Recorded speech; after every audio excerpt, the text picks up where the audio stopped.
Boa noite, pessoal. Mais uma formação política básica. Estamos aqui agora ao vivo pelo Meet. Nós vamos fazer a explanação e depois o debate, como nós sempre fizemos, e depois também vai a gravação para o nosso canal do YouTube, Decifrando a Política, e a gente já pede para vocês já curtirem esse vídeo, compartilhar nos grupos de WhatsApp e também se inscrever no nosso canal, ativando o sininho.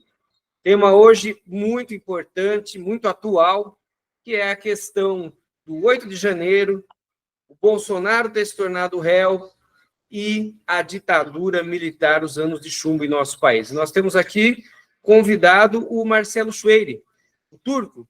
O Marcelo é um grande companheiro da Geração 68, do movimento Geração 68, sempre na luta, incansável, né, para manter a memória, mas também para colocar em movimento, por isso mesmo, sempre na luta, ontem, hoje e sempre. E também o Marcelo, ele foi estudante na época e organizou a luta pelas diretas já, ele foi liderança estudantil na época da ditadura, e aí ele vai contar para nós também alguma coisa aí da história dele. Tá certo, gente? Nós vamos fazer o mesmo formato, o Marcelo vai fazer a fala, e aí, depois que terminar a fala, nós vamos fazer o debate, é só erguer a mãozinha ou escrever no chat, a gente vai organizando por aqui, faz 3 blocos, de 3 a 5 inscrições, tá? E a gente passa já, então, para, sem mais delongas, para o Marcelo. Marcelo, muito obrigado aí pela disponibilidade, numa sexta-feira à noite, o pessoal que está presente aqui também, muito obrigado pela presença, e eu tenho certeza que vai ser um ótimo debate hoje. Obrigado, Marcelo, está com você. Boa noite a todas e todos. Estamos numa semana histórica, né, onde pela primeira vez, dentro da lei, né, foram julgados e condenados militares, né. Já houve até militares que foram condenados em uma situação ditatorial, mas num regime democrático, com devido processo legal, com ampla defesa, etc., é a primeira vez, né? E ainda mais sendo um ex-presidente. Eu acho que isso é um marco, realmente, na história do Brasil. Tem um antes e depois disso. É uma demonstração da força da nossa democracia, porque, inclusive, essas decisões têm um amplo apoio na população, né? Lógico que existe o reduto da extrema-direita, que vive aí num mundo de fantasia, né, pelas redes sociais, que considera que isso é só uma perseguição política, né? Eu acho que nisso, inclusive, a minha visão é que é fundamental haver todo o processo de julgamento, condenação e a cumprir as penas, né? Vamos ver o que isso vai dar. Mas nós precisamos também desconstruir politicamente o Bolsonaro, esse grupo, essa máfia, né, que tentou dar o golpe, para enfraquecê-los politicamente, né? Quer dizer, não basta, embora seja essencial histórico no Brasil, não basta só o processo de julgamento, penalização, eventual prisão, etc. Tudo isso é importantíssimo. Mas não pode deixar o cara virar um Marte, né, e continuar influenciando a política e fortalecendo a extrema-direita, né? Eu acho que essa é a primeira reflexão que eu faço desse momento. Evidentemente, isso enfraquece e divide todo o campo aí das várias direitas, né? Não só da extrema-direita, mas também na extrema-direita. Vocês veem que está se multiplicando candidatos ou pré-candidatos, né? Caiado, Zema, Ratinho Júnior, o Tarcísio, enfim. Mas há um burburinho aí. É um momento importante para nós de fazer uma contraofensiva. Realmente, nos últimos meses, a gente apanhou muito, o governo principalmente, mas isso atinge a todos nós, né? A questão A relação com o Congresso é complicadíssima, não preciso explicar aqui, porque todo mundo sabe como é que é a dificuldade da negociação, etc. Houve erros de comunicação também do governo, de visão, enfim. Não é meu objetivo fazer essa discussão aqui agora, né? Mas nós levamos vários tombos que estão se refletindo também numa perda grande de popularidade do Lula, né? Que compromete a visão da reeleição ano que vem. Eu entendo que nós estamos num momento que a gente precisa fazer uma contraofensiva, não é só resistir a todas essas fake news, etc. A gente precisa avançar, né? Essa pauta e a questão da democracia, escancarar que não é que houve uma arruaça lá nos três poderes, mas era um plano para derrubar o governo, matar as pessoas e transformar numa ditadura, né? Nisso eu acho que, inclusive, que o filme Ainda Estou Aqui, ele trouxe difusamente, né, uma consciência maior do que a ditadura, etc., é uma coisa boa também, né? Se bem que é uma coisa difusa que teve um impacto mais num certo momento. Enfim, também acho que tem algumas pautas onde a gente pode encurralar a extrema-direita, né? Por exemplo, essa questão da isenção do imposto de renda até 5 mil, desconto até 7 mil, e taxar os super ricos que não pagam imposto, né? E isso vai trazer um embate, porque a oposição, especialmente a extrema-direita, vai tentar impedir isso, vai alegar que o Lula quer aumentar impostos, quando ele está diminuindo numa ponta e equilibrando na outra. Eu acho que esse é um campo de batalha que nós vamos ter nos próximos 2, 3 meses fundamental, né? Nas redes sociais, em movimentos, manifestações, etc. Enfim, essa é a visão que eu tenho do momento, e isso também encaixa numa contraofensiva que a gente precisa fazer contra a extrema-direita, que continua muito forte nas redes e nós ainda não conseguimos equilibrar esse jogo, né? Mas isso também não é uma questão para essa conversa. Mas, de toda maneira, essa questão, né, mostrar claramente que o que estava se querendo era uma nova ditadura, e aí é importante que isso fortalece a busca da memória, a reparação, etc., do nosso período ditatorial, né? Vamos lembrar que o grande herói do Bolsonaro é o Ustra, né? Um psicopata que dirigiu o doicode de São Paulo, matou e sumiu com dezenas, centenas de pessoas, tortura todo dia, etc. Enfim, é o herói do cara, né? E acho que no dia 30, essa caminhada lá até o antigo doicode também é importante marcar bem essa questão, né? Onde vários movimentos, né, frentes, etc., estão aqui em São Paulo fortalecendo essa caminhada aí até o ex-doicode. Bom, a gente sabe que para gerações novas, as que não viveram, né, todo esse período, é muito importante ainda a gente recuperar essa memória e falar disso, contar as histórias, mostrar tudo o que aconteceu, né? Eu entrei na universidade em 68, ou seja, no fogo, né? Aliás, a data de hoje, né, é uma data importante, 28 de março, né? Que 28 de março é o dia que mataram no calabouço o estudante Edson, né? E que foi que detonou as grandes manifestações estudantis de 1968, né?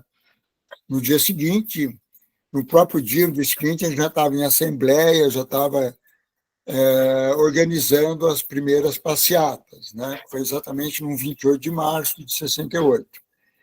Faz tempo, né, gente? São 57 anos, né? São quase 3 gerações. Eu estava lá na Cinelândia, Marcelo. Isso aí. E nós estávamos a gente ia na República, Anhangabaú, São João, etc. foi minha primeira experiência de mobilização, né, de, de participação política mais intensa, né? Tinha participado um pouco das setembradas em 66, mas aí estava no colégio particular, a coisa foi meio contida, etc. Ali não, a gente estava no palco da USP, onde realmente eclodiu um grande movimento, né? Eu acho que tem uma outra coisa que marca a nossa geração, né? Essa geração 68, que foi um movimento internacional, não foi só aqui ou só em países onde existia uma ditadura, né? Você tem os grandes movimentos na França, né? Tem o movimento contra a guerra do Vietnã, que cresce nos Estados Unidos, enfim. Há uma série de movimentos onde os estudantes, a juventude e o setor cultural têm um papel protagonista importante. É um momento de realmente uma grande revolução política e cultural, né, no mundo, né? De costumes, de ação política, de visão crítica, etc. Bom, em 68, né, um ano marcado por muitas manifestações, algumas radicalizações, a luta armada urbana eclodindo, né, gerando tensões de tudo quanto é lado. A esquerda muito dividida, né? Só dois fatos que eu lembro bem dessa época. Havia 22 organizações de esquerda, né? Pelo menos que eu soubesse, né? E, enfim, isso também dificultava muito você ter uma linha de ação, entender melhor a ditadura e como confrontá-la, né?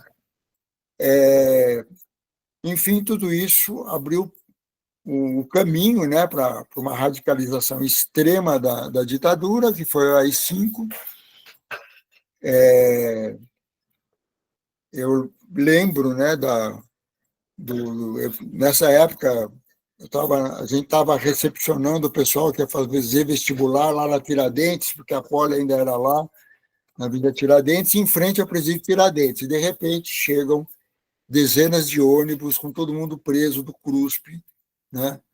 Prenderam 2.000 pessoas, vários dias para triagem, enfim. Apareceu essa nova cara, né, da ditadura, né? Já existia, estava proibida a eleição presidencial, havia uma censura, mas era ainda velada, né? Não tão, né? Havia manifestações de massa, né? Quer dizer, a partir de um certo momento começaram a reprimir, mas ficamos meses em manifestações de massa, sem uma repressão imediata. Então, de repente, aquele momento foi realmente um corte e levou à brutalização total, né? A ditadura mostra suas garras, cria todo um aparato clandestino de espionagem, de tortura, de mortes, etc. E é nesse terreno que a gente que essa militância nossa, né, busca saídas. Nessa época, vocês terem uma ideia também das dificuldades que tinha dentro da esquerda, né? Eu estava na Poli e o Grêmio da Poli tinha caído na mão da direita no ano anterior, 67. Em 68, a divisão foi tão grande que a esquerda não lançou chapa. Quem lançou chapa foi uma centro-direita e uma extrema-direita, né? Eu falo essas coisas para a gente entender, né? Os pontos positivos, a energia, tudo, mas também uma sucessão de equívocos políticos, né? E quando a gente quer pensar esse momento também, nós temos que pensar de atuar mais unido, de ter mais convergência, né? Enfim, acho que essa questão continua colocada, né? A partir de 69, realmente aí foi uma sucessão de crimes, né? O Marighella morre em 69, numa emboscada, enfim, começa a haver prisões de massa, não só no movimento estudantil, no movimento operário, no movimento camponês, artistas, né? vários artistas importantes, como a gente sabe, foram para o exílio, enfim. E aí a censura foi total, né? E de certa maneira, aí também criou rachaduras, né, na base de apoio original do golpe, né? Eu lembro do Estadão, né, quando baixou a censura ali, todo o texto censurado eles punham versos dos Lusíadas, né? Ficou uma piada na época. Enfim, mas a força do aparato militar era avassaladora, né? Mesmo com a morte do Costa e Silva, eles se reorganizam, escolhem o cara mais radical de todos, que é o Arrastazul Médici, né? Houve racha dentro dos militares, tinha uma tendência nacionalista, mais light, mas quem ganha é a extrema-direita mesmo, e a partir daí a gente passa aí por um período terrível, né, de refluxo do movimento, né, de mortes, de prisão de lideranças, de exílio de lideranças, né. O próprio Jean-Marc, presidente da UNE, já estava preso e foi trocado num daqueles sequestros embaixador, né. Aí assume o Onestino Guimarães, que, aliás, também outra coincidência data de hoje. Hoje seria aniversário do Onestino, né, que foi um grande amigo e companheiro dessa época, que é um dos desaparecidos. Não só torturaram e mataram, mas também desapareceram com o corpo dele, né? Bom, e nesse momento,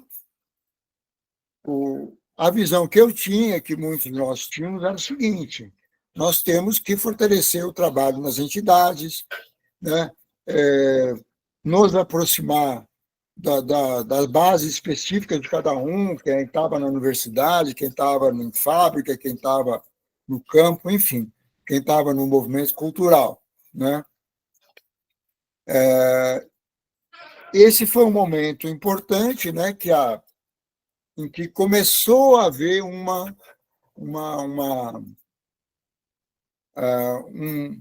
pequena organização de uma resistência democrática com mais impacto na sociedade. Eu considero aí o principal fato desse período a missa que Dom Paulo rezou pela morte do Alexandre Vanucchi Leme, né? Que foi uma coisa organizada por nós, da USP. Na época, o DCE tinha sido extinto, nós tínhamos o Conselho dos Centros Acadêmicos, que estava tendo uma organização importante, né? No ano anterior, a gente tinha, na época, o governo ia implantar o ensino pago em todas as universidades públicas. O ministro era o Jarbas Passarinho, né? Nós organizamos um plebiscito na USP, esse Conselho de Centros Acadêmicos, e houve uma votação maciça contra, né? E teve um impacto, desestabilizou o ministro, enfim. Mas era uma coisa especificamente estudantil. Na questão da morte do Alexandre, aí nós entramos nessa questão e começar a afirmar mais uma visão de luta pelas liberdades democráticas e articular outros setores, né? A igreja tinha apoiado o golpe em 64, aqui em São Paulo, o cardeal, na época do AI-5, era um vendido, um cara totalmente ligado à extrema-direita, Dom Aniello Rossi, mas aí o Vaticano troca, põe Dom Paulo, e a gente consegue uma articulação com a igreja que tinha um peso muito importante. A Arquidiocese de São Paulo é a maior do mundo, inclusive, né? A OAB, a ABI, o doutor Ulisses Guimarães, enfim, conseguimos um pequeno pacto inicial e a missa do Alexandre foi um ponto importante, até, a meu ver, para mostrar um caminho, ou seja, a gente precisava denunciar a ditadura de uma maneira que as pessoas, a população em geral, conseguissem entender, acompanhar e aderir, né? Na missa, com toda a repressão armada em volta, bloqueio de pontes e tudo, tinham quase 5.000 pessoas, né? Enfim, foi uma primeira grande manifestação de massa depois do AI-5, né? De caráter político.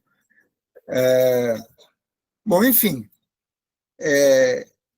eu acho que esse momento, né, quer dizer, atual da denúncia do processo contra o Bolsonaro e, claro, numa clara tentativa de golpe, que a gente já alertava, né, antes de 2022, que o projeto dele não era ganhar uma eleição, era implantar uma nova ditadura, né? Claramente era isso. Enfim, trabalhar com essa questão, ampliar de uma maneira que as pessoas compreendam, né, o alcance que pode ter uma ditadura, nessa linha de enfraquecer politicamente, né, quebrar uma parte da espinha dorsal da extrema-direita.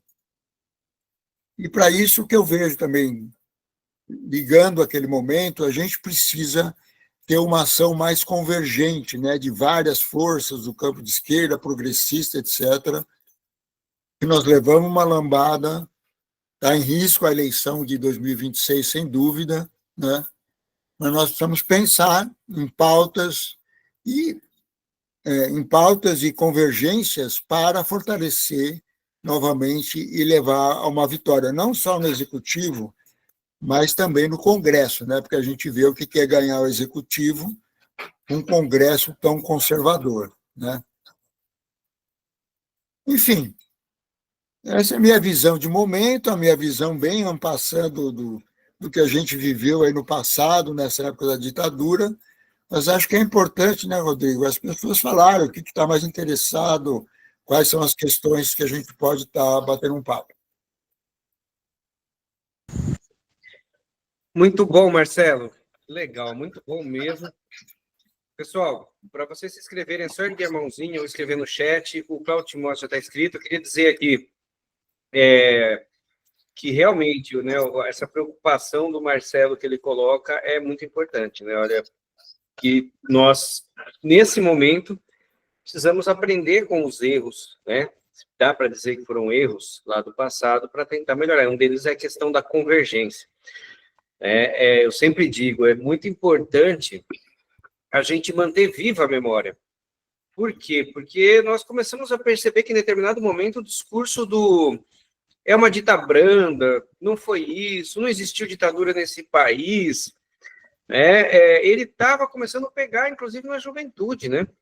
E nós temos um avanço da extrema-direita com Milei na Argentina, com Trump nos Estados Unidos, com Elon Musk fazendo o gesto, né, nazista, e a gente tem que barrar isso daí, a gente tem que se organizar, porque não foi brincadeira o 8 de janeiro, né? E tá aí, o Bananinha fugiu, né? Tá nos Estados Unidos se articulando com o pessoal lá, e o índio, né? Fugiu também já, foi para os Estados Unidos, para a Argentina, na verdade, ou seja, eles estão aí tentando cada um se salvar como quer e planejando. O golpe, nunca desistiram de um golpe no Brasil. Bom, então, primeiro o Timóteo levantou a mão, depois a Elizabeth. Vai lá, Timóteo.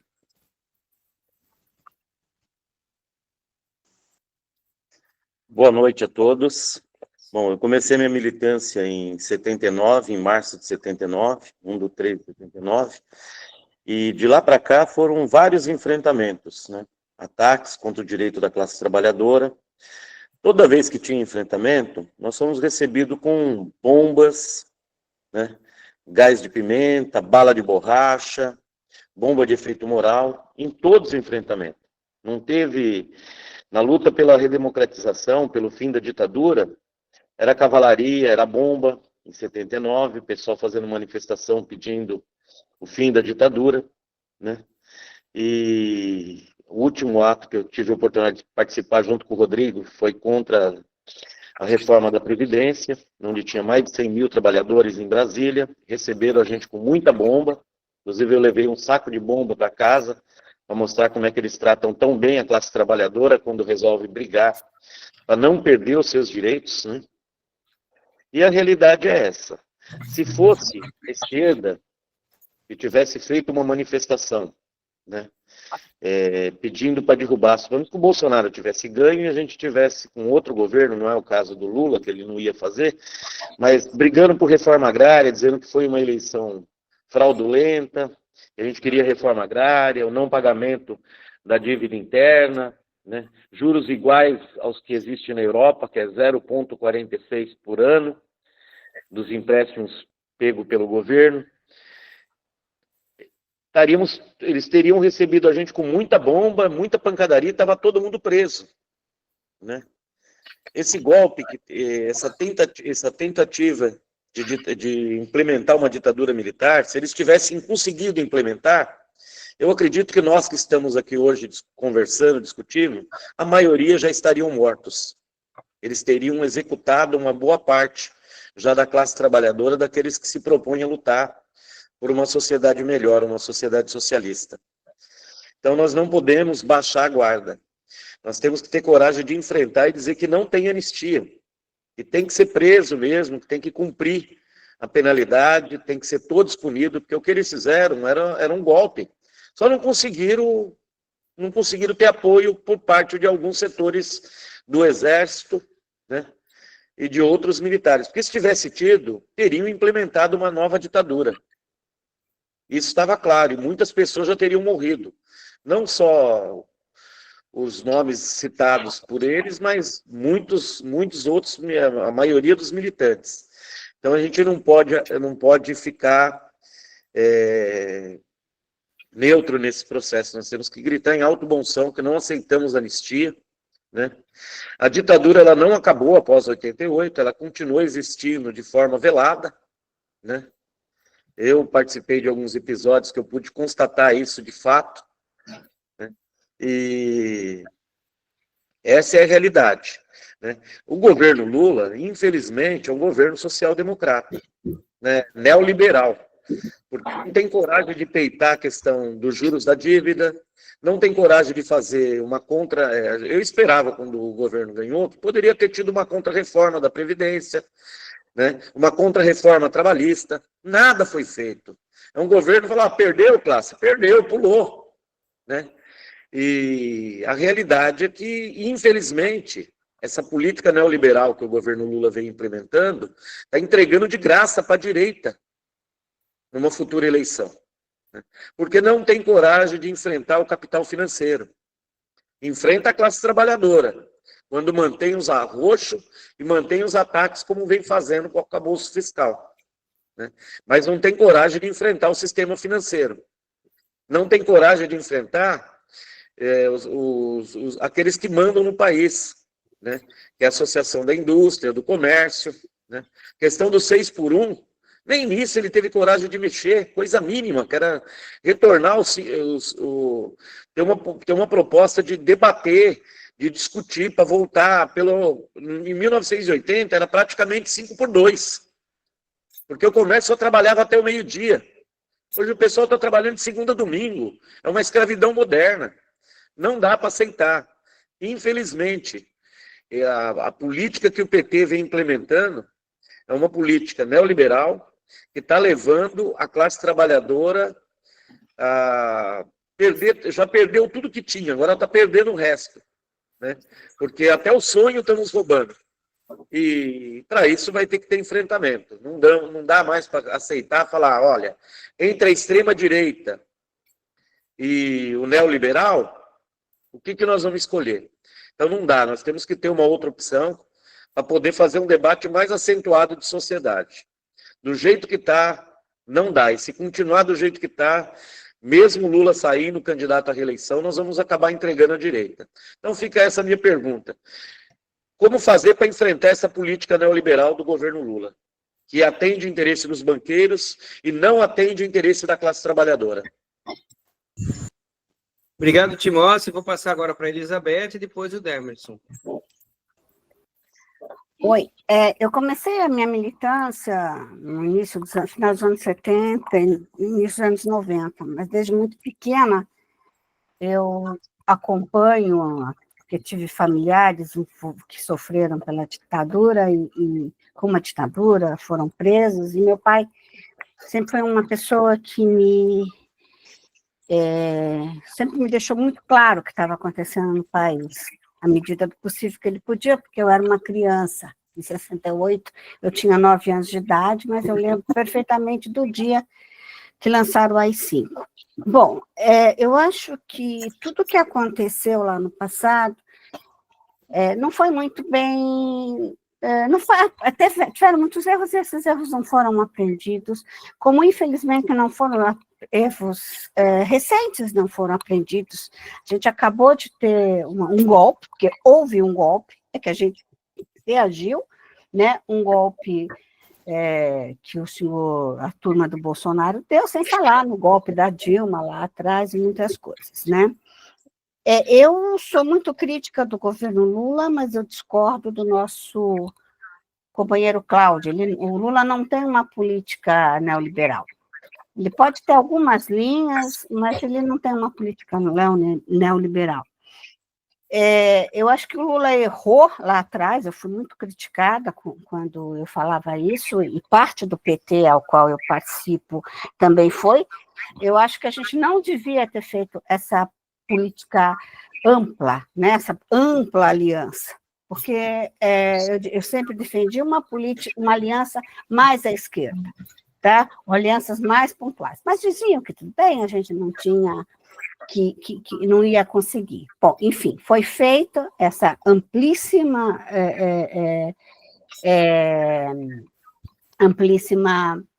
aliança e o governo virou um governo de coalizão. Tá? Então, ele não é um governo do PT, ele não é o governo do PSOL, nós temos ministros do PSOL no governo, tá? Mas que pouco fazem, tanto os de vocês como os nossos. Tá? E eu acho que continua errando, porque continua insistindo nessa política super ampla. Né? Eu acho que o Lula, o próprio Lula, tem pouco a fazer, porque a gente mudou, as coisas mudaram depois dessas malditas emendas, sabe? Saiu da mão do executivo e foi muito lá para fora. E eu acho que o grande problema atualmente é do nosso Congresso. O Congresso é horrível, tanto no PSOL, tanto os caras do PSOL como os caras do PT, tirando raríssimas exceções. Eu bato palmas do PSOL para o cara lá do Rio, que eu acho ótimo, que é casado com a Sâmia, fugiu o nome agora. Tem mais alguns caras também, o Chico, tem alguns outros. O Glauber, tem o Chico também, o Chico Alencar, né? E tem alguns outros, algumas figuras que são excelentes. Dentro do PT também tem algumas figuras que são muito boas, a menina aí de Natal e outros caras, mas, no geral, é um congresso fraco, é um congresso que não vai para o enfrentamento, meu Deus do céu. Sabe? Ou fica fazendo discursinho, mas não vai para o enfrentamento. Eu acho que esse congresso vai perder porque não tem maioria, mas pelo menos tem que enfrentar. No que ele enfrenta, ele mostra para o povo o que ele veio. Mas não fazem isso. Algumas pessoas fazem. Alguns do PT e alguns do PSOL.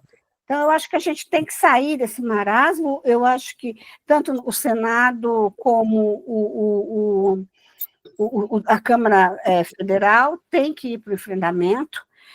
O Lula, ele tem um discurso bom, mas o Lula é um conciliador, sempre foi, gente. Não dá para exigir mais do que ele exige. Mas, mesmo assim, ele é o que mais fala, né? E me preocupa muito. Eu acho que, por estar aqui em São Paulo, aqui o negócio está feio, a gente já está se fazendo, já está se montando o plano T, né, que é o plano Tarcísio, que vai ser um horror, né? E quanto ao Bolsonaro, eu acho que ele precisa ser preso, ele precisa ser punido. E, por incrível que pareça, eu tenho medo que ele não seja. Apesar de tudo que está acontecendo, eu tenho medo, porque se enxergarem, se continuar nessa história de frente amplíssima, que eu não vejo saída, e se enxergarem lá na frente que é bom o Bolsonaro, é melhor o Bolsonaro, é mais fácil vencer com o Bolsonaro, eu acho que vai ter um neguinho que vai tentar livrá-lo. Espero que eu esteja dolorosinha e isso não aconteça. Mas o meu medo eu acho que a gente tem que ir para o enfrentamento, eu acho que tem que criticar o governo Lula, e bastante, eu critico, e dentro do PT eu apanho por conta disso, mas também tem que apoiar. Não dá só no que ele está certo, apoiamos, no que ele está errado. Criticamos, mas apontemos soluções, porque criticar só sem apontar soluções não resolve muito. É isso. Obrigado, Marcelo. E nos finais, quando você for se despedir, você conta a história da sua avó, que você enrolou e não contou. Vou pedir de novo. Se ele esquecer, não vou parar a gravação enquanto ele não contar. Obrigado, Beth. Muito bom. E realmente, Lindenberg Farias fez um levantamento, são 200 deputados que já se tendem a votar realmente aí por essa anistia, entre aspas, né, que é uma anistia diferente da anistia que teve lá na redemocratização, que depois eu vou fazer uma pergunta sobre isso. Mas antes eu vou passar para o Demerson, e daí eu jogo de volta para o Marcelo, e na volta voltamos com o Luiz, que está na fila aí também para falar. Vai lá, Demerson. Boa noite, gente. Bom, eu sou servidor público do Poder Judiciário, trabalho na Justiça Eleitoral e fui sindicalista por 20 anos nessa categoria. E, inclusive, como eu sou da Justiça Eleitoral, assim que a gente fez o congresso de fundação do PSOL, eu não pude entrar, tive que me afastar, porque a Justiça Eleitoral ela é draconiana em relação a isso. Então, eu sou clandestino, pelo menos até me aposentar, que aí eu me filio. Então, gente, eu vou dizer para a Beth com muito carinho, eu concordo com o Cláudio sobre a questão neoliberal, mas concordo que a gente precisa encontrar um tratamento que nos unifique, né? E aí também há problemas com o governo, porque eu acho que, além dos erros que a Beth indicou, eu acho que o Lula também, é claro, o Lula é conciliador, todo mundo sabe, eu sou sindicalista, a gente conhece esse histórico. Agora, o grande problema é que nós todos não estamos sendo capazes de sinalizar para a sociedade um contraponto. Porque quando a Dilma caiu, a gente se perdeu em 2013. Né? O que aconteceu? Em 2013, a gente se perdeu, não sabia como lidar com aquela situação, e dali para cá o fascismo se instala. Né? E não vai acabar com o bolsonarismo preso. Não vai acabar ali. E o grande problema é que a gente vê aí a direita berrando e a esquerda não consegue nem se expressar direito. Né? E mais que isso, e aí eu falo para todas as forças, a gente não consegue construir uma unidade mínima para conseguir atuar de forma conjunta. E aí eu já afasto essa discussão. Veja, eu sou servidor público em 2003 nós fomos emboscados pela Polícia Federal no governo Lula. Né?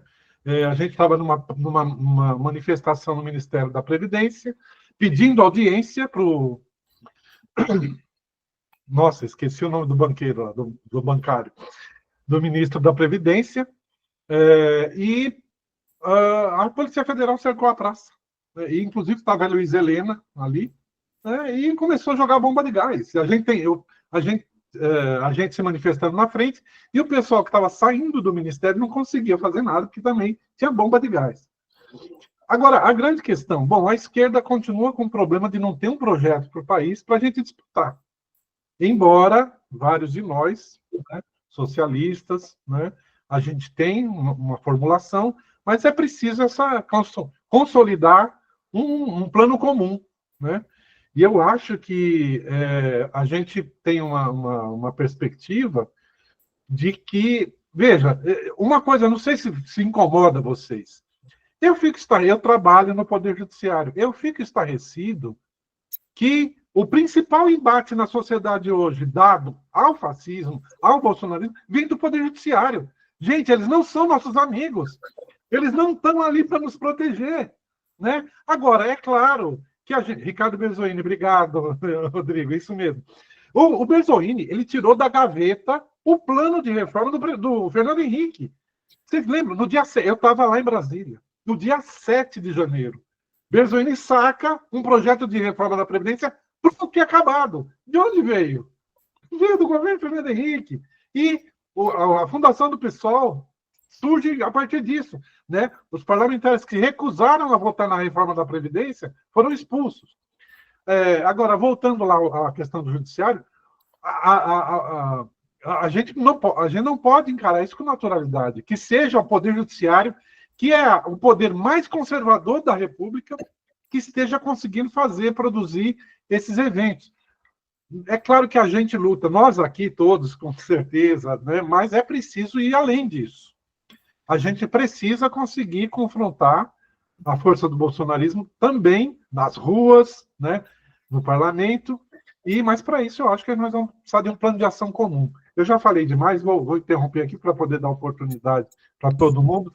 Quero também parabenizar o Marcelo, acho que foi uma experiência muito, muito rica nossa aqui, né? Poder contar com essa história do Marcelo e essas informações importantes.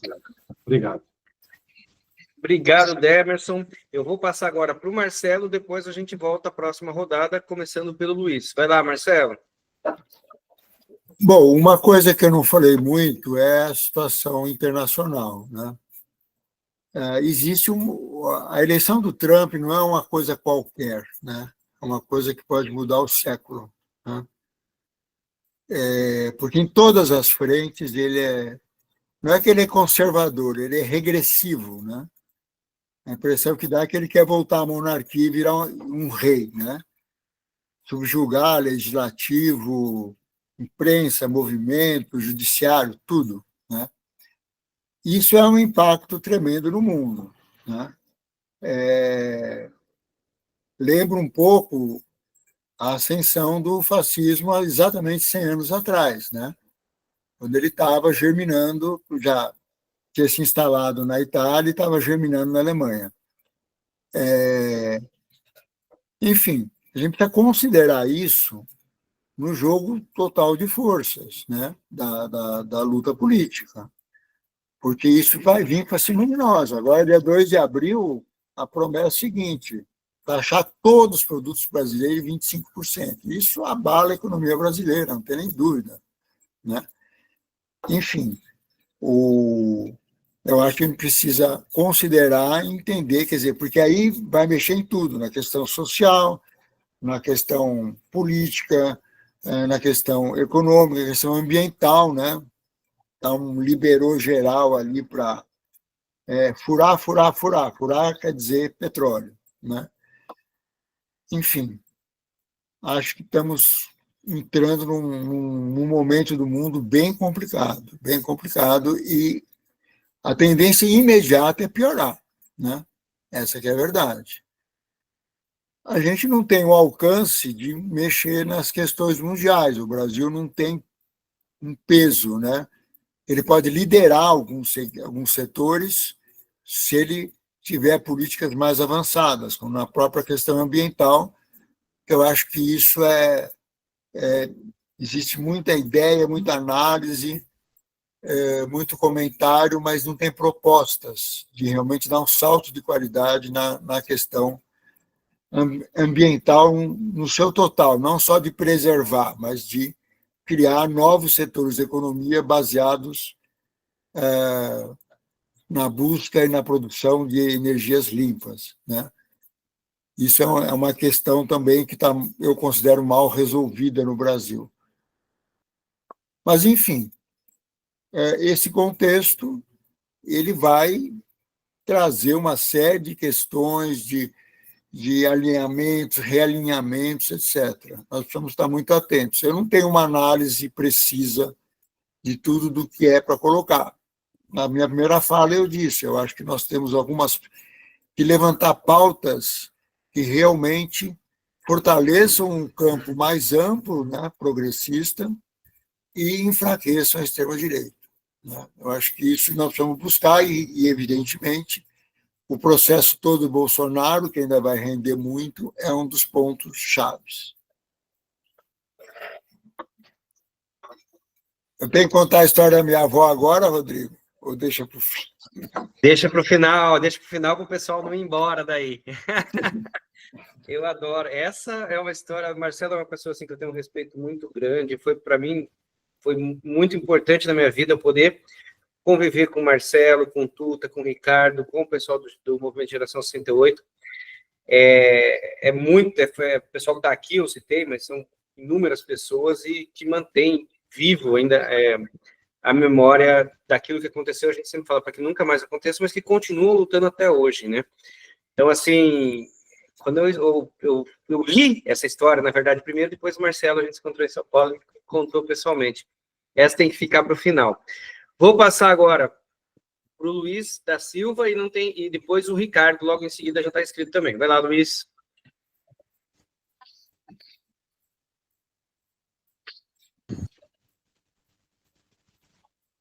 Luiz, seu microfone.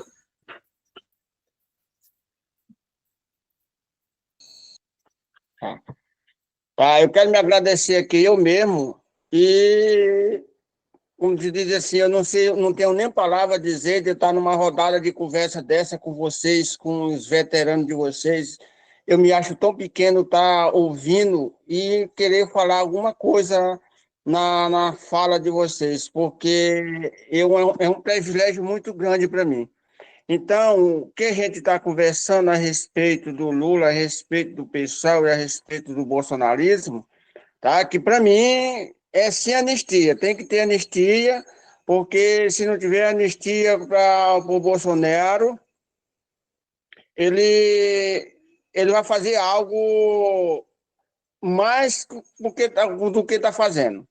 Tá entendendo? Então, para mim, se ele já tivesse preso, se ele já estivesse lá no lugar onde ele deve estar, para mim já era uma coisa muito boa.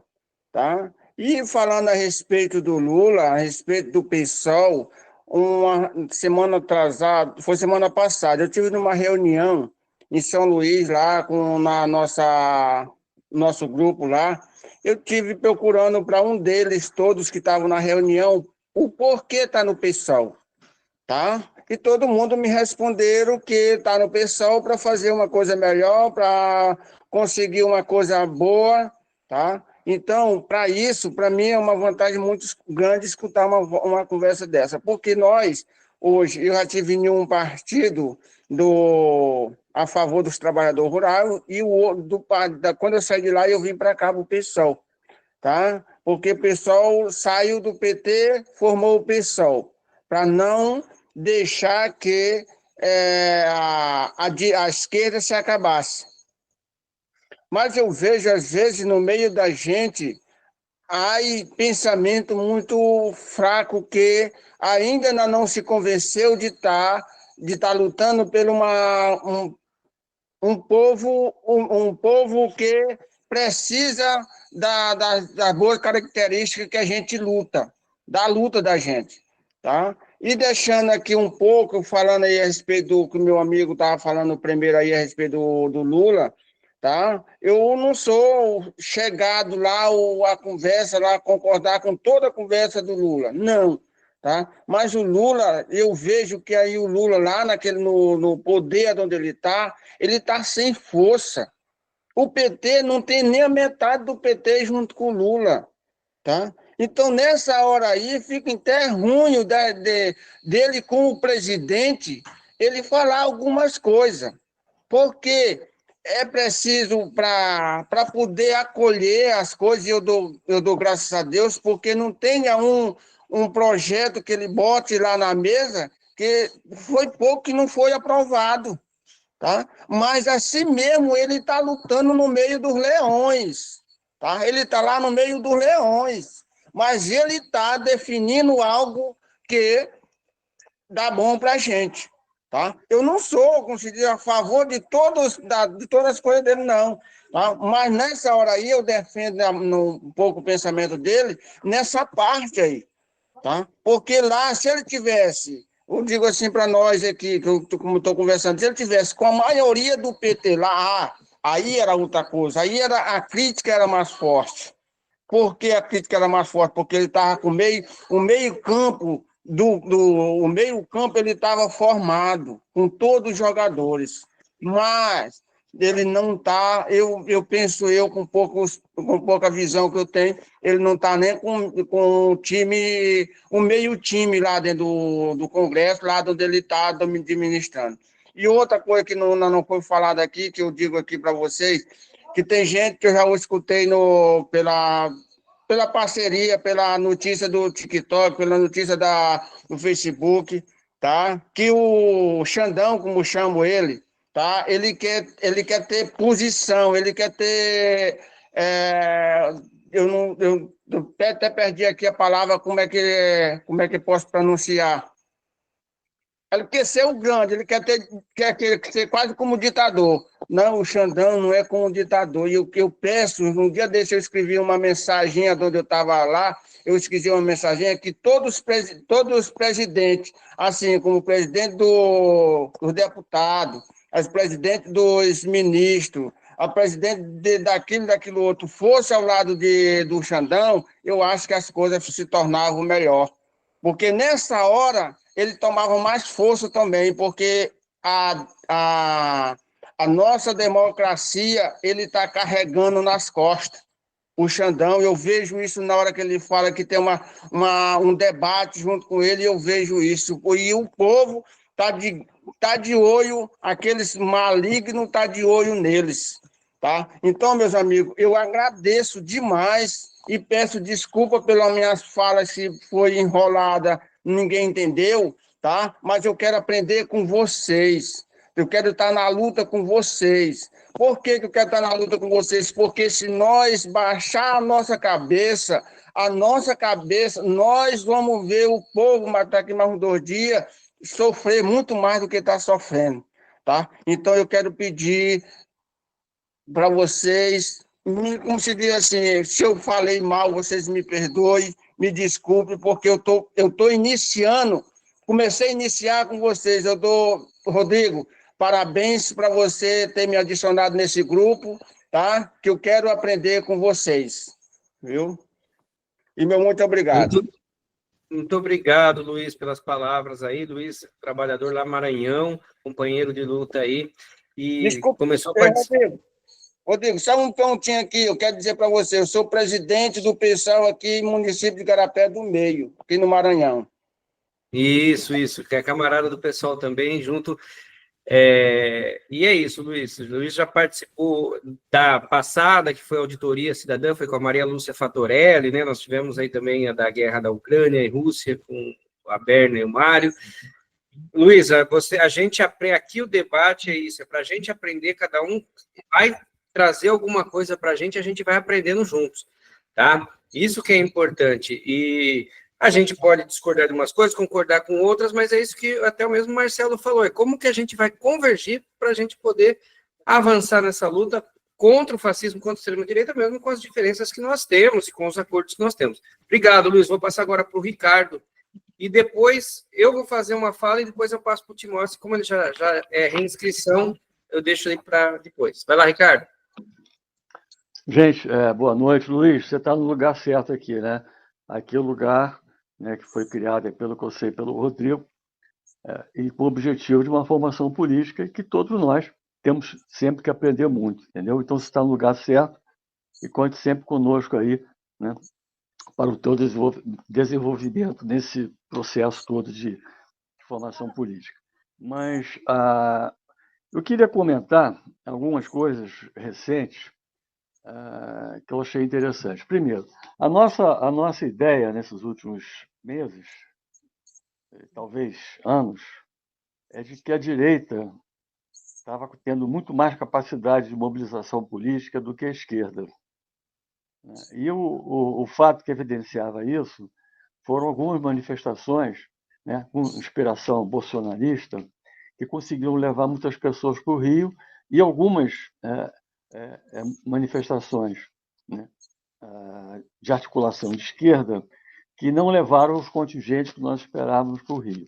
Recentemente, teve um fato que foi essa iniciativa da extrema-direita, e com participação de governadores como o próprio Tarcísio, né, e o caso Rio e outros mais, né, e que foi um fracasso de público. Né? Foi uma manifestação de 18.000 pessoas, anterior já tinha sido um relativo fracasso, e essa foi um fracasso completo.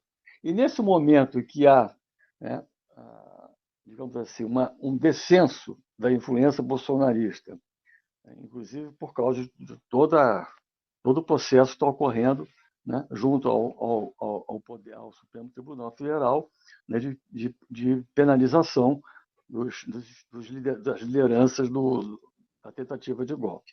Então, nesse momento, eu ouvi várias críticas, né, à tentativa, né, de setores da sociedade de origem de esquerda de realizar um movimento para não permitir, né, contra essa tentativa, né, parlamentar de dezenas, talvez 2 centenas de parlamentares, de votar uma anistia, né, para os manifestantes que foram condenados no dia 8, pelas ações do dia 8 de janeiro. E no bojo dessa condenação, dessa anistia, tentariam incluir uma anistia para alguém que não foi condenado ainda, como o próprio Bolsonaro e seus asseclas, né? O que eu li é que não era o momento de realizar esse movimento, que é um momento ainda em que não há uma continuação de forças, uma mobilização, né, uma força de mobilização que permita, né, levar grandes contingentes de massa para a rua, né, e que isso, não ocorrendo, possa gerar também um novo desgaste, né, dos setores da sociedade que apoiam o governo Lula e querem as transformações sociais do Brasil. E aí, as questões que eu queria trazer para a discussão, aí eu vou pedir informações especialmente para o Marcelo, para o Rodrigo, para a Tuta, enfim, para a Beth, para todos os companheiros que estão mais engajados. E eu não sei se vocês sabem, né? Eu saí da coordenação do Movimento Geração 68 por questões de saúde, né, no final do ano passado, por volta de novembro do ano passado. Então, eu não estou mais participando de nenhuma articulação, nenhuma coordenação, né, e não tenho tantas informações. Mas, através de grupos de WhatsApp, né, que eu continuo participando, eu percebi que houve algumas indagações com relação agora ao dia 30, né, essa manifestação do dia 30, que está sendo convocada basicamente pelas frentes Brasil Popular e Povo Sem Medo. E eu lembro bem que essas frentes Brasil Popular e Povo Sem Medo foram frentes que nós fomos convidados há anos atrás, eu acho que em 2022, né? Em 2022 já, nós fomos convidados a fazer parte dessas frentes como Movimento Geração 68 e tivemos uma série de dificuldades, né, inclusive de designar lideranças nossas para nos representar, e acabou que nós não entramos, né, digamos assim, na formação dessa frente. Acho até que o Marcelo e o Asbeck foram a algumas reuniões representando o nosso movimento, mas nós não tínhamos organicamente, né, o voto, né, nessas frentes. E essas frentes agora estão convocando essa manifestação no momento em que há o risco, né, da gente não conseguir realizar uma manifestação com grandes massas. Tá? E o que me preocupou, em primeiro lugar, foi o seguinte: o Movimento Geração 68 está participando, né, pelo que eu pude perceber, o Movimento Geração 68 não está participando. Eu queria, então, que o Marcelo e Tuta e Rodrigo me corrigisse, se for o caso, e me dissesse se o movimento vai participar desse processo organicamente, se vai estar representado nessa manifestação no dia 30. E a outra coisa que eu queria comentar, que está muito ligado também à capacidade das esquerdas de mobilização de massas, é a atuação política do nosso governo, né, e dos seus entornos, dos partidos que compõem o governo. Porque a estratégia que está muito clara para mim, do Lula, continua sendo uma estratégia de conciliação. Eu não sei se vocês perceberam, eu percebia porque os indícios são esses, não tem uma informação clara. Mas nessa comitiva para o Japão, onde, aliás, o Lula fez um discurso muito bom no final, mas nessa comitiva estava o Arthur Lira, o Rodrigo Pacheco, o atual presidente da Câmara, Hugo Mota, e eu acho que também estava o presidente do Senado, não tenho certeza. E que o Lula está articulando, né, com esse grupo que tem muito poder, né, o presidente do Congresso, presidente de Câmara, presidente do Senado, e o Arthur Lira, né, que é, digamos assim, um dos grandes líderes do Centrão, que ele está articulando para que não seja aprovada, no Congresso esse projeto de anistia. E o próprio Hugo Mota já declarou, isso eu já vi, né, que ele não vai liberar para votação essa questão. Então, isso, mais uma vez, mostra qual é a estratégia do nosso governo e dos partidos que o sustentam. O trabalho parlamentar, né, de conciliação, né, em que ele cede emendas, cede vagas, cede futura participação no governo, em troca de um apoio agora em algumas pautas que são caríssimas para o nosso governo. Uma delas é de não passar o processo de anistia. E mais tarde, o que isso vai custar? A gente não sabe. Entendeu? Então, fica difícil para a gente, né, como um grupo pequeno e um grupo que tem muito acesso, né, às camadas de poder, né, como influenciar nesse processo. Porque é evidente que a estratégia continua sendo a mesma, uma estratégia parlamentar, né, de conciliação, entendeu? E pouco ligando, né, para a mobilização das massas para poder fortalecer, né, as decisões do governo e umas decisões, inclusive, voltadas para uma transformação da sociedade, que isso não acontece. Quer dizer, o Lula está fazendo, é muito bom, né, mas tudo no sentido assistencial. Né? Maravilhoso que o Lula está conseguindo fazer, o pé de meia, né, o ProUni, o aumento aí do salário mínimo, mas tudo isso nós sabemos que não vai aumentar a consciência de classe, que não vai aumentar a possibilidade de transformação da sociedade, entendeu? Então, o negócio, se correr o bicho pega, se ficar o bicho come. E a gente se sente muito sem muita... Como é que eu vou dizer? A gente se sente muito assim, não é incompetente a palavra que eu ia dizer, mas sem nenhuma possibilidade de mexer, né, numa situação dessas que está muito acima, né, da nossa capacidade como grupo social pequeno, e no que se refere a 68, né, dos velhinhos que continuam com energia, né, mas sem capacidade de mobilização. Desculpe se eu me estendi, mas foi o que eu pude pensar aí para tentar contribuir, ou pelo menos trazer mais dúvidas aí para o nosso debate. Muito obrigado, Ricardo. Legal, ótimo, ótimo. Eu vou deixar para eu falar na próxima rodada, que daí é a última. Eu vou passar aqui Cláudio Timóteo e depois Beth, os dois já falaram, então só reduz um pouco, mas vai lá. Você primeiro, Cláudio, depois Elizabeth.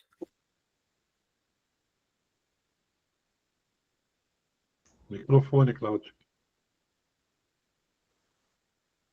O governo Lula falava que a taxa Selic estava alta porque eram os nomeados pelo Bolsonaro.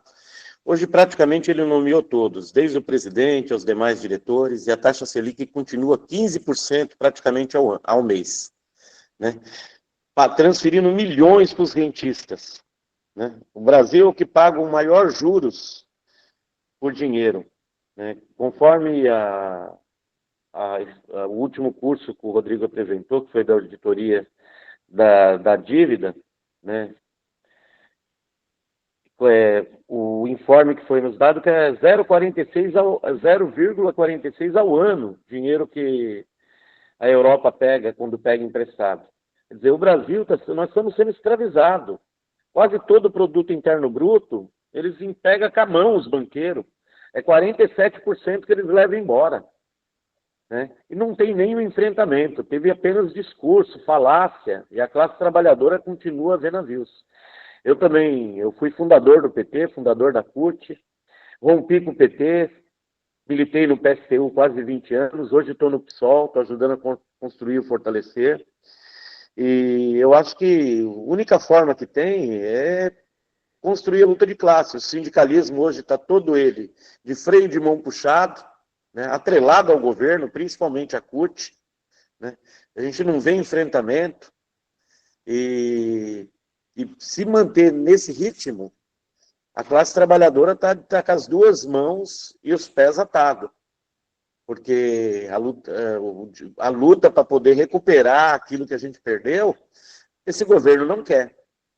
Né? Ele quer nos ceder as migalhas do sistema. É um governo que praticamente atua totalmente para os banqueiros. E está se lixando a classe trabalhadora. Oferece as migalhas, né? E aí a gente vê esse acabouço fiscal, o estrago que fez, principalmente com o povo mais pobre, né? Tira do pobre e dá para o rico, né? Fico por aqui. Obrigado, Timóteo. Vai lá, Tuta antes, porque a Tuta não falou ainda, tá, Beth? Deixa ela antes, depois vai você. Eu quero falar uma coisa pouca. Eu acho que uma das grandes dificuldades que a gente tem, e na verdade sempre teve, porque eu me lembrei também, quando eu entrei na universidade, em 67, havia 23 grupos de esquerda na universidade. 23. Eu outro dia tentei lembrar o nome de todos, não fui capaz. Mas eu acho que existe um vício da esquerda, me desculpem, mas eu vou falar, de reclamar. A gente reclama do Lula, reclama do que fez, reclama do que não fez. O Lula não é um cara propriamente de esquerda. Ele é um grande sindicalista, um grande conciliador, mas ele é uma pessoa progressista. O que ele consegue fazer hoje é o que ele está fazendo. Com esse congresso que a gente tem, é muito fácil a gente ficar aqui reclamando que o Lula devia fazer isso ou devia fazer aquilo. A gente mal sabe dos bastidores e das pressões que ele também sofre desse congresso. Esse congresso acho que é o pior congresso que o Brasil já teve, né? E se ele não conciliar minimamente, ele não anda um passo, e ainda é capaz de levar um impeachment por qualquer bobagem, como foi no caso da Dilma. Tá? Então, eu acho que a gente precisa ter muita clareza e muito cuidado para desejar coisas e implementar as coisas. O que nós estamos fazendo, a esquerda? A esquerda está desunida, a esquerda, estou dizendo, fora dos partidos. O pessoal progressista está completamente desarticulado. Não tem mais trabalho de base, não tem mais trabalho de informação, nem nada. E apesar disso, existe um número enorme, eu acho que a gente não tem ideia dos movimentos populares progressistas que existem, né? A gente não tem a Rede D, que é uma outra organização irmã do G68, tem este ideal de organizar a comunicação de todos esses movimentos populares, que são inúmeros, né? E eu acho que as reclamações que a gente faz nos bastam como ação. O que a gente faz de ação? Nada, a gente só reclama e discute. Claro que tem muitas coisas para serem discutidas, mas a gente só reclamar e não poder compreender o momento que a gente vive não é um momento de desejo de grandes mudanças, é um momento da gente tentar equilibrar, a gente está com o pé em 300 canoas, né? Eu acho que este congresso é um congresso, eu não sei nem nomear, nem adjetivar, como espúrio. Então, a gente também tem que ter um pouco de paciência do momento histórico que a gente vive. O momento histórico não é um momento individual. Individualmente, eu desejaria muito mais coisas. Eu vou embora, estou bastante velha, mas não vou alcançar uma grande melhoria nesse país. Mas se eu abandono a luta, ou se eu abandono a esperança e fico só na crítica, também não adianta nada, né? Eu acho que nós ainda com o Lula podemos conseguir mais conquistas do que a gente conseguiria com qualquer outro governo que não fosse um governo progressista. Pronto, falei. Pode passar para a Beth. Obrigado, Tuta. Tem bastante gente erguendo a mão aí. Polêmica é bom, o pessoal gosta. Vai lá, Beth, depois vou passar para o Marcelo, e aí a gente vai para a última rodada, tá? Aí tem o César, que abre depois, e o Luiz. Vai lá, Beth. É rápido. Eu concordo com essa preocupação do Ricardo, do dia 30. Aqui em São Paulo nós temos dia 30, dia 31 e dia 1º. Eu não sei se a gente vai conseguir tanta gente. Eu não sei se não seria muito mais interessante a gente unir tudo isso numa coisa só. Aqui em São Paulo poderia ser a caminhada do silêncio, que eu queria até perguntar para o Marcelo ou para alguém aqui se o pessoal está sabendo, porque eu ainda não vi nada sobre a caminhada do silêncio. Eu acho que a gente tem dificuldade para juntar para juntar gente, e aí sai marcando um monte de coisa. Eu acho que tem que pensar um pouco, enfiar a sacola no saco e pensar com mais calma. E alguém sabe da caminhada do silêncio, me avisa, por favor. Só isso.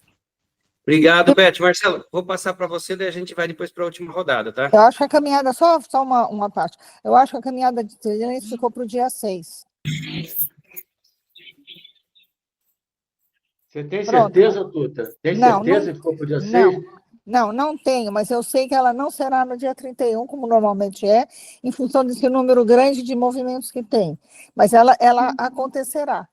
Eu também li isso em algum lugar, viu, Tuta? É. Exatamente isso que você está falando. Tá, Ela obrigada. foi adiada para não embolar com as outras. É. Tá bom, obrigada.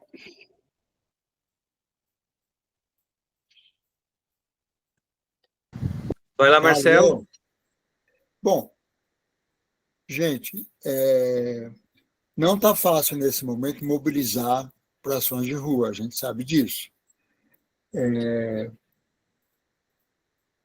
Esse que vai ter em São Paulo, acredito que pode ser expressiva, mas não é nada mega ou nada para se confrontar com o que possa, no dia 6 de abril, o Bolsonaro conseguir no MASP, na Avenida Paulista. Tá?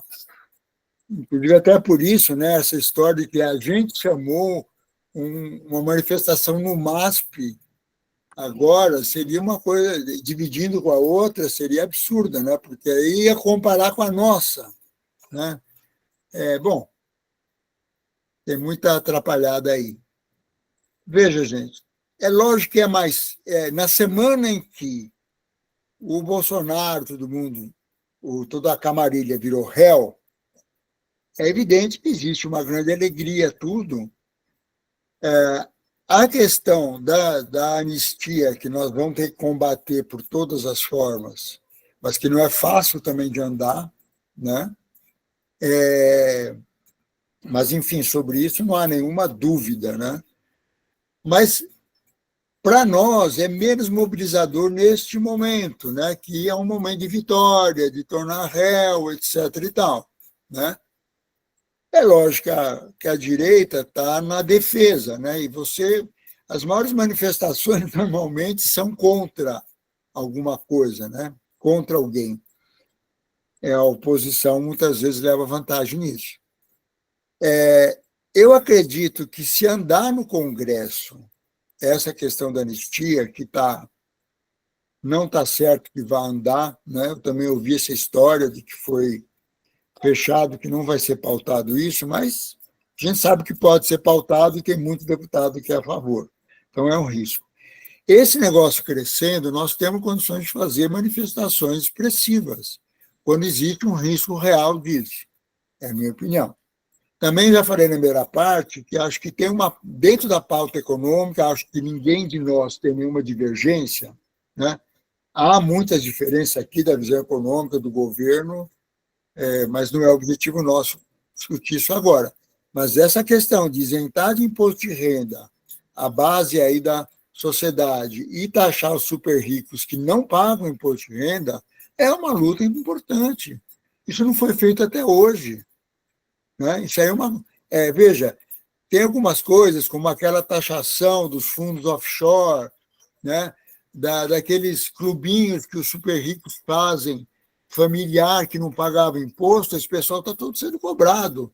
Esse ano que passou foi 20 bilhões que saiu desses caras, não é pouco.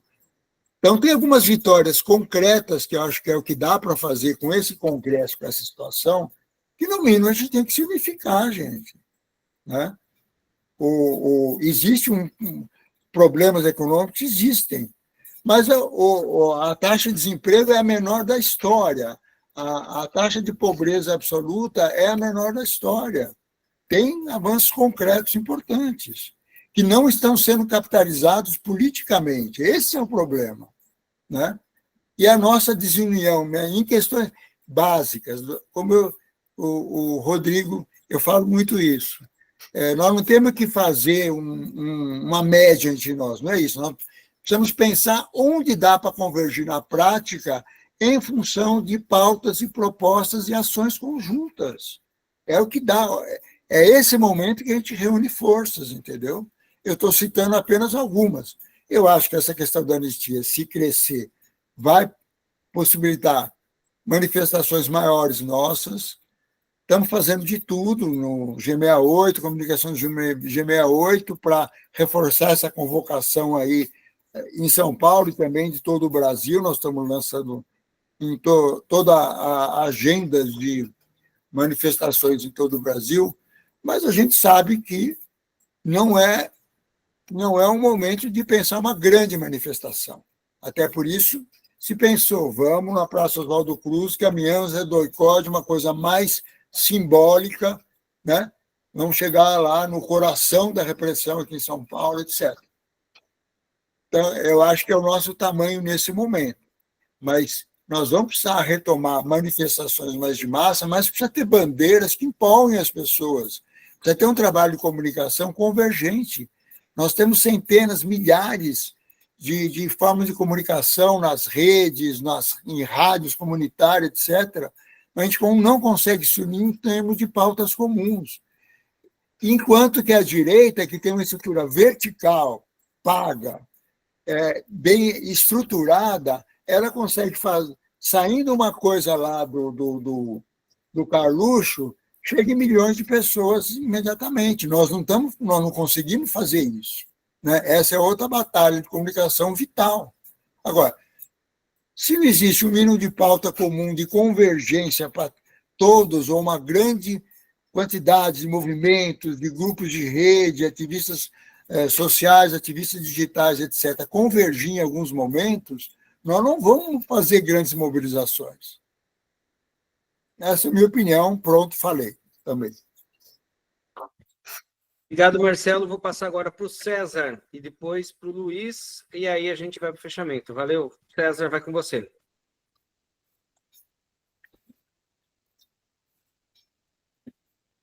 Você está sem som? Eu não posso dizer que tenha um histórico de militância muito longo. Em verdade, entrei para o PSOL há 1 ano e pouco, e antes disso não tinha experiência nenhuma com organização política partidária. Mas, enfim,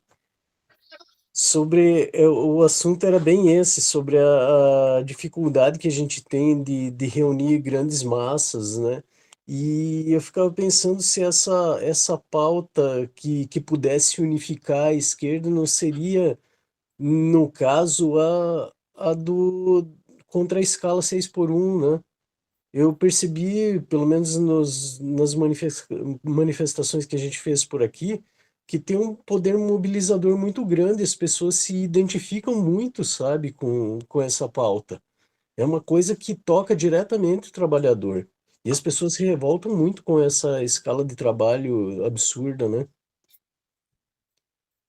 Eu penso que realmente a questão do imposto de renda também é bastante importante. Eu imagino que essas pautas teriam condição de reunir mais gente, não acha? Na verdade, é essa questão só que eu tinha. Valeu. Obrigado, César. Até a Luiz? direita, César, ficou contra alguns, a 6x1, ficou a favor. É um grande tema, o 6x1. E esse, de fato, mobiliza quem é menos politizado, quem está menos perto do engajamento político. Esse pega qualquer um, qualquer trabalhador. Com certeza. Esse é um tema vital que a Érica levantou e que pode ser retomado. Vai lá, Luiz. Está com você. Eu quero só complementar também, falar aí a respeito da conversa da dona Tuta aí, que a respeito das convergências assim, a respeito dos partidos, tá? Então, porque a gente vê, nós estamos num partido, pessoal, por quê? Para unificar os pensamentos, unificar as ideias, unificar a luta. Mas tem vezes que dentro do partido, por essas tendência que tem, a gente vê muitas conversa que não dá, o camarada está muito atrelado naquela conversa, tá entendendo? Aqui mesmo, como eu digo, aqui no Maranhão mesmo, nós já tivemos umas diversas reuniões e a gente vê, sempre tem pessoa dentro do PSOL, e a gente conversa aqui com vocês, tem pessoa dentro do PSOL que não poderia estar dentro do PSOL, tá? Não poderia estar, porque nós estamos unificando as ideias, unificando os pensamentos para nós dar o bem-estar a quem necessita, tá? Mas tem pessoa que não, quer agarrar o poder, ele quer dizer, quer ser aplaudido, então, por isso, a gente fica assim pensando, aonde eu estou? Para onde eu vou? Tá? A gente fica num beco sem saída. Então, eu peço meus companheiros, minhas amigas, tá? Que o pessoal, nós unifica os pensamentos, que a direita, quem é doido dizer que a direita anda brigando, tá? A direita, às vezes, unifica os pensamentos para derrubar os nossos pensamentos. Mas nós que está lutando pelo direito, pelo direito, às vezes ainda tem um que tem aqueles pensamentos falhos que não deve se aproveitar. Então, por isso, eu coloco assim, tem hora que eu fico assim pensando, tem hora que eu fico assim, sentado aqui. Assim como eu já estou nesse grupo, eu penso em vocês tudinho. Assim, quando eu vejo a notícia, quando eu vejo uma mensagem, tá? Porque nós temos que unificar. Porque a política, eu digo para meus companheiros, minhas companheiras, a política, se vocês souberem o tanto que a política é limpa, e eu sempre digo aqui na meu interior, eu digo para um tio meu, ele disse que não vai existir, mas eu digo, eu posso até não ver, mas eu vou deixar a pessoa que vai ver. A política daqui mais uns 2 dias vai ser uma política limpa, tá? Porque você vê hoje, olha o que está acontecendo, tá? É deputado, é presidente, é sendo julgado por aquelas coisas erradas que fizeram. Pois então a gente tem que unificar os nossos pensamentos para ver se as coisas também vão melhorando. Porque se nós ficar nessa discórdia, dentro de nosso grupo mesmo, nós ficar numa discórdia, como é que nós vamos se ajeitar? Como é que nós vamos se unir? Tá? Então, a política precisa nós ser básico e andar na base com ela também. Tá? Porque a luta não é fácil. E eu digo para nós que estamos aqui no PSOL, estamos fazendo essa formação aqui, esse conhecimento, eu digo para nós, não vamos baixar a nossa cabeça. Porque se nós baixar a nossa cabeça, a coisa se torna pior. Tá? Eu digo aqui para vocês, eu não sei se você conhece ele, mas me deu um espírito de política, um espírito de luta. Eu não sei se vocês conhecem o senhor chamado Vila Nova. Tá? Desde quando eu conheci, eu não conhecia ele, mas quando eu conheci ele, meu amigo de Deus, é meio que um jovem dando uma roda de conversa, uma roda, tá naquela convivência, naquela união, tá? E dando como destrinchar, como fazer política, para não ferir uns aos outros, tá? E é isso, então, meus pensamentos, que eu pensei foi isso aqui, e eu quero dizer para o Rodrigo, dou parabéns para ele. Rodrigo, vamos em frente, vamos ficar sempre atento, porque se nós não ficar atento, o bicho pega. Faz que nem a história, se correr, o bicho come. E se ficar, o bicho come, pô, então a gente tem que se preparar, que é para nós não deixar o bicho comer a gente. Valeu, Luiz, obrigado. Vou passar aqui para o Marcelo, mas antes eu gostaria de dizer que foi muito bom, tem muita divergência entre nós, mas foi muito importante esse debate. E o que eu vejo, né, em relação a esse momento? Eu via como uma possibilidade. A primeira reunião, a reunião que tirou a data do dia 30 de março, foi no início de fevereiro, final de janeiro desse ano, né? E nós teríamos um tempo muito grande para construir ela. Esse debate que nós tivemos hoje aqui, ele girou bastante em como construir essa unidade para derrotar o fascismo, derrotar a extrema-direita. Nós vamos ter diferença política e econômica. Dentro mesmo do PSOL, a demissão do Decache, que é o economista que estava lá no PSOL para auxiliar os parlamentares, ele foi por conta de uma divergência, né? O Boulos queria que ele mentisse sobre a questão do benefício de prestação continuada, e o Decache falou, não vou mentir. E aí o Boulos juntou o pessoal, que é a maioria dentro do pessoal, que Boulos, Érica Hilton, né? Etc., e demitiu, sumariamente, né? Então, assim, dentro do PSOL também não tem essa unidade, dentro do PT também não tem, porque nós vemos aí, agora, no 30 de março, conforme foi caminhando, para um racha dentro do próprio PT. Aí o pessoal se uniu, porque foi uma proposta da Frente Povo Sem Medo, que é do Boulos, Frente Brasil Popular, que é ligada ao PT. O pessoal se uniu na causa do 30, mas aí o PT rachou. E tem um grupo chamando para não ir para a rua no dia 30. Eu acho que nós temos que forçar a rua. Por quê? Porque lá é o nosso lugar, é o nosso campo de batalha. Se a gente deixar esse campo de batalha para a direita, aí nós estamos perdidos. Aí pode esquecer. Então, eu acho que nós temos que forçar isso. Nós temos que fazer o máximo para que a gente consiga levar, mesmo, como disse o Marcelo, não sendo grande, mas...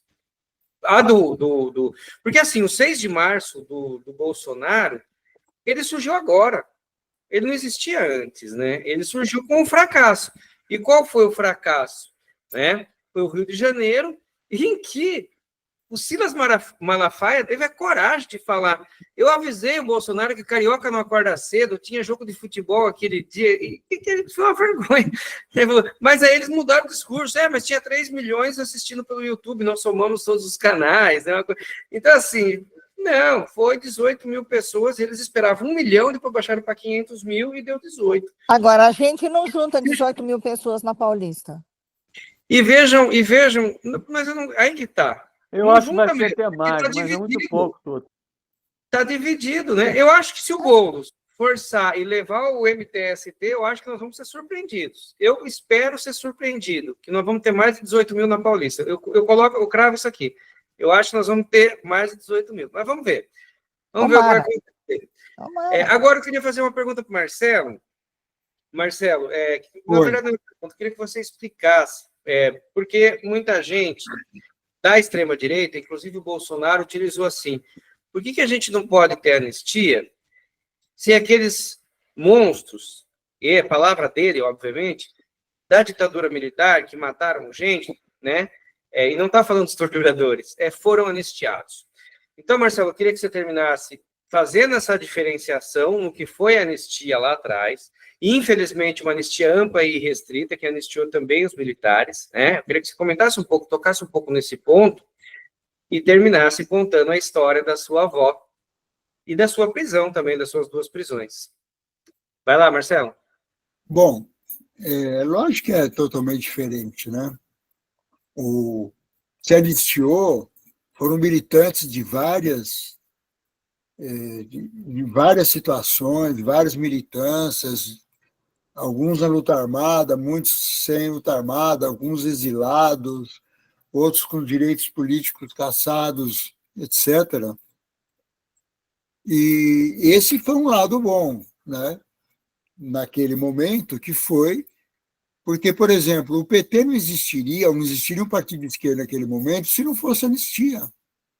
Grande parte dos fundadores é o pessoal que voltou do exterior, que estava exilado, o pessoal que estava sem direitos políticos, etc. Né? Marcelo, Oi. E lembrar que a anistia foi para aqueles que estavam lutando contra uma ditadura. Exatamente. Então, é uma diferença grande entre alguém que quer dar um golpe e alguém que quer retirar o golpe. Não, tudo bem. É o que eu ia comentar. O que anistiou aqueles que tinham lutado por seus ideais, né, para exatamente construir um país mais justo e mais democrático, tá certo? Enquanto que esse pessoal que está na discussão da anistia agora é pessoal que praticou à luz do dia, filmado, etc., comprovado, uma tentativa efetiva de golpe de Estado, né?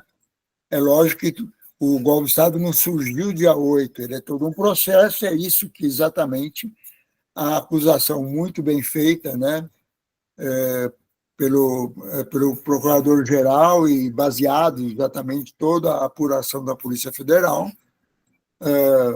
é uma coisa muito sólida, né? Vai levar à prisão, vai levar a tirar direitos políticos por muitos anos, né?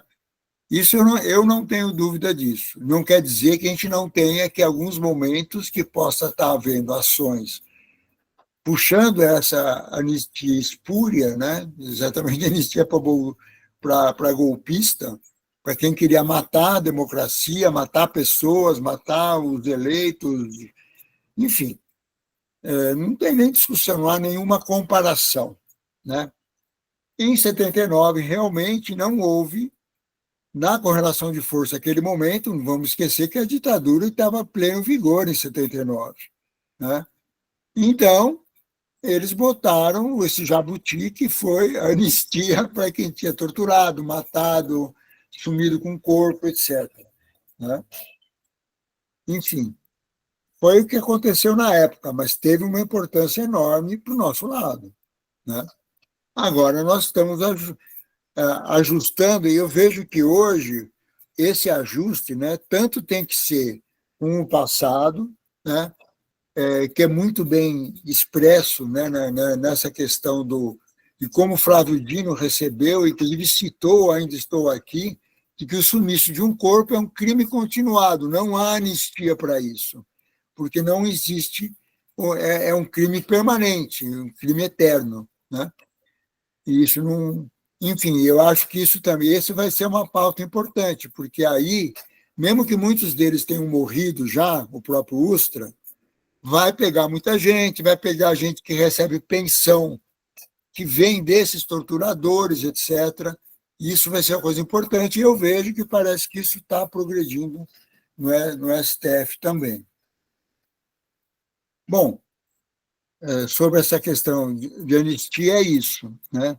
Aí o Rodrigo insiste que eu conte essas histórias, né? Eu fui preso 2 vezes em 73.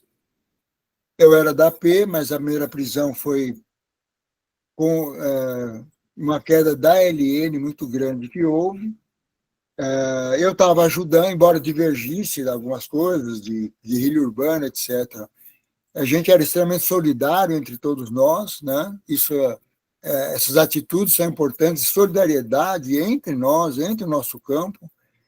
Eu, inclusive, estava tentando ajudar algumas pessoas que precisavam sair do país, a saírem do país, né? E aí eu fui nessa primeira onda aí da LN. Depois caí na grande queda da AP socialista, no segundo semestre de 73, onde muitos morreram, né?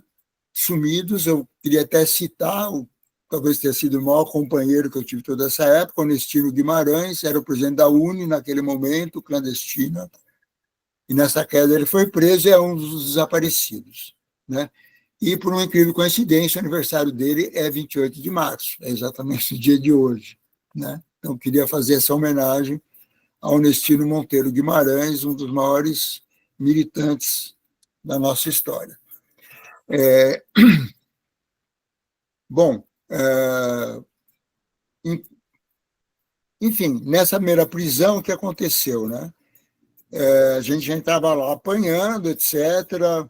Outras pessoas tinham citado meu nome, tinham citado que eu estava tirando gente do país, enfim, entrei lá na pior situação possível, né? E aí eles queriam saber os meus contatos, quem conversava, se tinha alguém da UNE, alguém. Aí eu inventei uma história, né, de que eu recebia telefone, que quando alguém da UNE queria falar comigo, ligava na minha casa. O que os caras fizeram? Fizeram uma campana, 2 dias, ficaram dentro da minha casa o dia inteiro, né? Os torturadores da ECOD, etc., mas aquele esquema, né? Minha avó, minha mãe, servindo cafezinho, servindo bolo, servindo doce árabe, enfim, né? Que foi também importante para mim, porque criou uma defesa e muitas testemunhas, né, de que eu estava preso com eles. Ficou 2 dias lá, ninguém ligou, porque era uma história inventada. Aí tudo bem, aí entrei lá, levei mais umas pauladas, porque eu tinha mentido, etc. O que minha avó fez? Ela ligou para o DOI-CODE e disse: alguém ligou hoje e disse que vai ligar de novo tal hora, pode trazer o Marcelo aqui de novo. E era uma mentira dela, né? Minha mãe e meu pai ficaram apavorados dela ter inventado a história. Mas foi fundamental, porque confirmou a minha história, foi um terceiro dia, etc. Essa era a dona Vitória, né? Que realmente é uma mulher excepcional. Eu não tenho um outro fato, nem sei se está citado no livro, Rodrigo. Ela conseguiu, não sei como, era minha mãe, ela chegar no comandante do 2º Exército, que era aquele tal de Jumbo, que era Humberto, não sei o quê, um dos maiores carniceiros. E ela esculachou o cara ali, o cara ameaçou ela de prisão, etc. Enfim, a velhinha era fantástica. Dona Victória, essa história aí que o Rodrigo queria que eu contasse. Corajosa, corajosa. É isso aí, gente. Obrigado, Marcelo, por estar mais uma vez aqui com a gente, tá? Obrigado a todo mundo que esteve até agora aqui. Acho que foi excelente o debate. A gente continua no grupo de debates lá fazendo hoje, bastante reflexão, né, que a gente tem que ter para sair dessa. Não vai, eu acredito que o Bolsonaro vai ser preso, mas o espírito golpista, a sanha golpista não vai terminar. Não mas vai também não pode ir para o spa militar, né? Tudo bem que ele não vai para Papuda nem para outro lugar, mas para o spa militar me poupe, né? Aí eu já não sei. Aí já... Beth, Rodrigo, o compromisso que o Bolsonaro está negociando aí com os possíveis candidatos da direita, e ele tem ilusão, que eu acho que vai ser difícil unir a direita para poder ganhar do Lula, é ter um indulto, entendeu? Ah, Então, sim, o Tarcísio. elege um presidente que já negociou, a primeira decisão dele, já eleito, é um indulto do Bolsonaro. Porque eles diziam que o Haddad vai fazer para o Lula, né? Bom, mas é isso, gente. Agradeço aí a todo mundo, muito obrigado mesmo. E aí, semana que vem, a gente volta para mais um debate de formação política. Valeu, pessoal. Um abraço.